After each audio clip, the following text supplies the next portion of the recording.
అక్షరముఖ రాని కాలంలో అక్షరమే ఆయుధంగా ఒక మహిళ పోరాటం మొదలుపెట్టింది. చదువు నేర్పినందుకు ఆమెపై రాళ్లు విసిరారు. హక్కుల కోసం గొంతెత్తినందుకు అంటరానితనం ముద్ర వేశారు.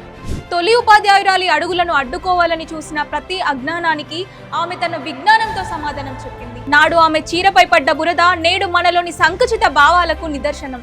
నాడు బానిసత్వం నేరుగా ఉండేది, నేడు అది రూపం మార్చుకుంది. నాడు వీధుల్లో హేళన చేసేవారు, నేడు డిజిటల్ తెరల వెనుక అజ్ఞానంతో విమర్శలు చేస్తున్నారు.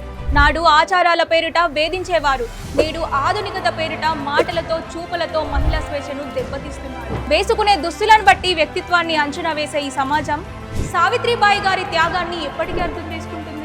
సావిత్రిబాయి అంటే కేవలం ఒక ఉపాధ్యాయురాలు మాత్రమే కాదు, ఆమె ఒక సామాజిక సంస్కర్త. సమాజం వెలివేసిన గర్భవతులకు ఆశ్రయం కల్పించడమే కాదు, ఒక బ్రాహ్మణ వితంతువుకు పుట్టిన బిడ్డను దత్తత తీసుకొని పెంచి పెద్ద చేసి డాక్టర్ని చేసిన గొప్ప మనసు ఆమెది.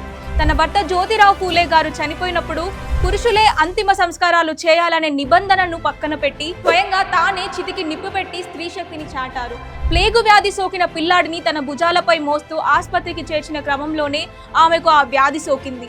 లోకం కోసం ప్రాణాలు అర్పించిన నిస్వార్థ యోధురాలు ఆమె. ఒక సావిత్రిబాయి రగిలించిన జ్ఞానజ్యోతి నేడు లక్షలాది మంది మహిళల్లో వెలుగుతోంది. అక్షరం అనేది ఇప్పుడు ఒక శక్తివంతమైన ఆయుధం. ప్రశ్నించే గొంతుక ఇప్పుడు ఒక నౌకలా ముందుకు సాగుతోంది. భయపడటం అంటే మనల్ని మనం తక్కువ చేసుకోవడం కాదు, సావిత్రిబాయి అందించిన అక్షర జ్ఞానాన్ని అవమానించడమే.